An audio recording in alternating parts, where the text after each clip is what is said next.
News पथ के सफर में अब सोशल अड्डा का रुख करते हैं, जहां आज बात होगी भारतीय रेलवे की, जिसने रेल यात्रियों को परोसे जाने वाले खाने की क्वालिटी को लेकर और सख्त रवैया अपनाया है। मीडिया रिपोर्ट के मुताबिक भारतीय रेलवे ने खाने से जुड़ी शिकायतों को गंभीरता से लेते हुए 5,000 से 5 लाख तक का जुर्माना लगाने का फैसला किया है। यही नहीं, अगर फूड कॉन्ट्रैक्टर खाने की क्वालिटी और उसे बनाने और परोसने में साफ सफाई का ध्यान नहीं रखेगा तो उसका कॉन्ट्रैक्ट भी रद्द कर दिया जाएगा।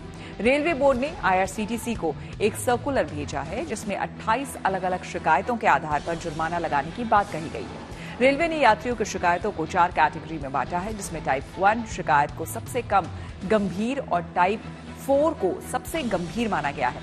ठंडा खाना, खराब प्लेट, सर्विस में देरी जैसी शिकायतों को टाइप 1 कैटेगरी में रखा गया है। टाइप 1 शिकायतों के मामले में 5,000 से लेकर 25,000 तक का जुर्माना लगाया जाएगा, जबकि टाइप 2 और टाइप 3 की शिकायत मिलने पर 10,000 से लेकर 2.5 लाख तक का जुर्माना लगेगा। खाने में कीड़े जैसी हानिकारक चीजें मिलना, बासी खाना परोसना, वेज की जगह नॉन-वेज खाना देना और बदतमीजी करना जैसी शिकायतें टाइप 2 और टाइप 3 कैटेगरी में आएंगी। वहीं अगर खाने में छिपकली या फिर किचन में चूहे मिलने की शिकायत पाई गई तो पहली बार में 5 लाख का जुर्माना लगाया जाएगा, जबकि दूसरी बार में कॉन्ट्रैक्ट को तुरंत खत्म कर दिया जाएगा। अगर ट्रेन में खाना खाने से यात्री बीमार पड़ते हैं तो भी फूड सप्लाई करने वाली एजेंसी का कॉन्ट्रैक्ट खत्म कर दिया जाएगा। सूत्रों के मुताबिक इन कड़े कदमों के जरिए रेलवे की कोशिश है कि ट्रेन में यात्रियों को उसी क्वालिटी और साफ सफाई से खाना मिले जैसा कि हवाई सफर में यात्रियों को मिलता है। भारतीय रेलवे के इस कदम को लेकर हमने कुछ लोगों से बात की और उनकी राय जानी।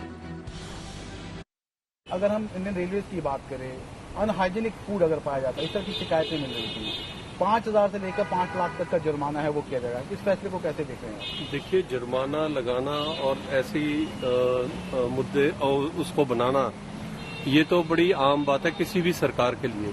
उसको इम्प्लीमेंटेशन कैसे करते हैं, जैसे अब हम सेक्टर 17 में ही खड़े हैं, यहाँ पे कब से ये है भी नॉन स्मोकिंग एरिया है पूरा चंडीगढ़, ना तो यहाँ पे स्मोकी जोन है और ना ही मैंने आज तक यहाँ पे कोई चलान कटता देखा है। 5 लाख का चलान तो बहुत बड़ी बात है, उससे तो कंट्रैक्टर सदा के लिए ही बिल्कुल सड़क पे आ जाएगा।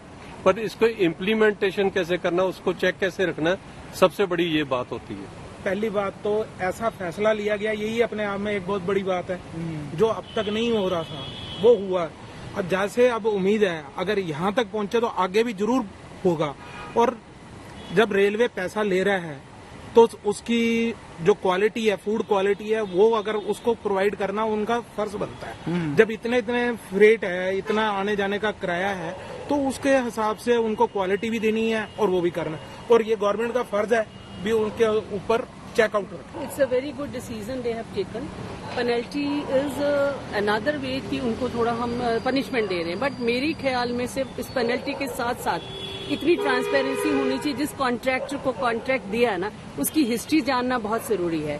वो टाइम टू टाइम क्या उसका जो स्टाफ मेंबर है वो लोगों को पता है कैसे हाइजीन को मेंटेन करना है कि नहीं, तो उनको ये मॉनिटर हमें करना पड़ेगा कि क्या वो किसी होटल इंडस्ट्री से रिलेटेड आए हैं, ट्रेनिंग लेके आए हैं कि नहीं। क्योंकि जहां पे हम कॉन्ट्रैक्टर्स को कॉन्ट्रैक्ट दे रहे हैं उनको क्या ये हाइजीन के बारे में पता है कि नहीं। कॉन्ट्रैक्टर को खुद ही नहीं जानेगा तो बाकियों को क्या ट्रेनिंग करवाएगा। तो पेनल्टी के साथ साथ ट्रेनिंग भी होनी चाहिए, यानी बेसिक ट्रेनिंग होनी चाहिए, यानी बेसिक चीजें पता होनी चाहिए जब आप कॉन्ट्रैक्ट देते हैं। हाँ, तो हाँ, आप बताइए। मैं आप रेलवे नहीं, ऐसे तो जुर्माना इतना नहीं होना चाहिए। जैसे उनके जो खाने पे ध्यान देना चाहिए, उनको बोलना चाहिए कि भाई खाना वगैरह हर चीज अच्छी होनी चाहिए। देखिए, ये एक बहुत स्वागत योग्य कदम है और मुझे लगता है कि सरकार ने एक ऐसी इच्छा शक्ति का प्रदर्शन किया है कि जो जनता जो है उसको जिस तरह खाना मिलना चाहिए, हाइजीनिक मिलना चाहिए, उसके भी उनकी जिम्मेदारी तय की जानी चाहिए। अगर आप किसी को 2 रुपए देते हैं तो 2 रुपए की चीज आप हकदार हैं और उसमें आपके स्वास्थ्य के प्रति खिलवाड़ हो रहा हो तो इसके प्रति एक्शन लेना बहुत जरूरी बनता है। और पहली बार कोई ऐसी सरकार आई है जिसने जनता की सेहत की चिंता करते हुए ऐसा कदम उठाया है और मुझे लगता है स्वागत योग्य कदम है। और ऐसा हर जगह होना चाहिए कि जो जिस व्यक्ति की जिम्मेदारी है उसके प्रति उसका उत्तरदायित्व फिक्स होना चाहिए।